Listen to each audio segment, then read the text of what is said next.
bago matulog dahil busog ako sa aking dinner.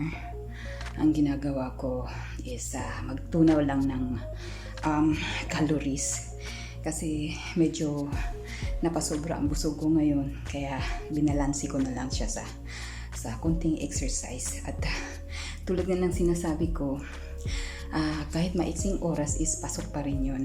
Ang importante ay yung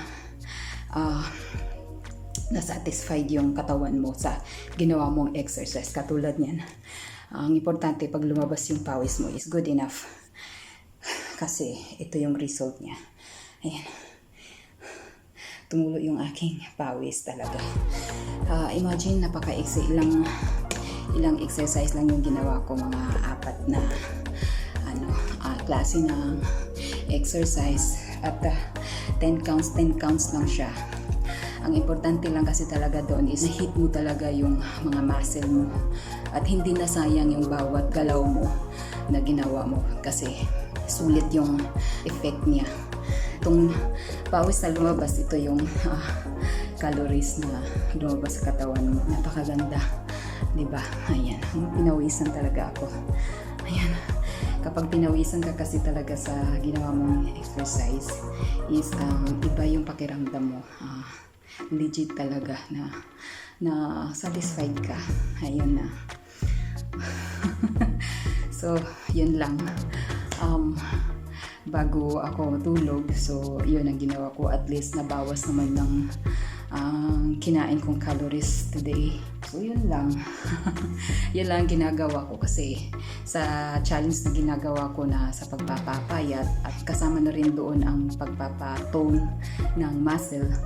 Ayan, kaya ako talaga ingat ako sa pag-i-exercise kasi hindi naman ako ganun ka-expert kung alin yung tinatarget ko na exercise para hindi madamay yung mga muscle na hindi dapat mabawasan.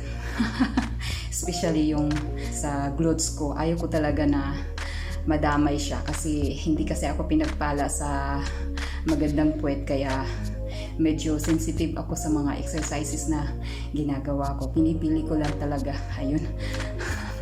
Tumutulo pa rin yung pawis ko. Tulo ng tulo yung aking pawis sa ginawa kong exercise ngayon. Pati dito sa legs, ayan o. Pati sa legs, yung pawis. Kita ba? Ayan o. Hindi siya kita. Grabe. Sarap sa pakiramdam.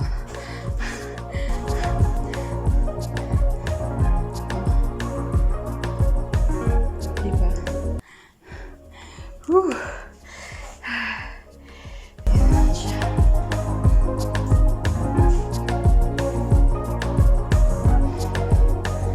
So, sa susunod, bukas ulit sa susunod na update.